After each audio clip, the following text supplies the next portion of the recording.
Με τον κύριο μέναμε στον ίδιο θάλαμο. Είναι δεμένος 25 ημέρες τώρα. Το πόδι. Γιατί σε δέσανε? Δεν ξέρω. Δεν ξέρεις. Δεν ξέρω.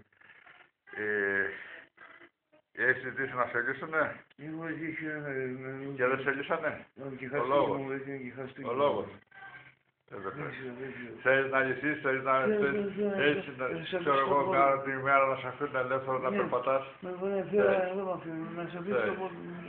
Θέλεις να το κάνω γνωστό το πρόβλημά σου χωρίς να πω ποιος είσαι και σε ποιο νοσοκομείο είσαι? Βεβαίως, στο ανοίγω, είσαι γεώργο. Σου δίνω το λόγο μου.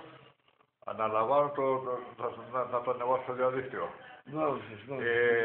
Όπως ξέρεις, είμαι συγκατοικός σου, μένω στο διπλανό σου κρεβάτι, επανέρχομαι σαν και ένα κρεβάτι, που είναι 1,5 μέτρο, για να κοιμηθώ εγώ που είμαι 1,85, έτσι. Το μέτρο, το πόσο είναι, τα φαίνεται από τα πλακάκια, 25 πόντι είναι το πλακάκι, μπορεί να καταλάβετε πόσο είναι το κρεβάτι, πόσο μήκος έχει. Καλά δείτε, μετράς.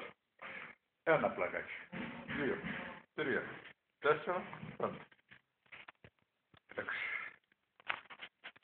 2, 6, 15, εντάξει.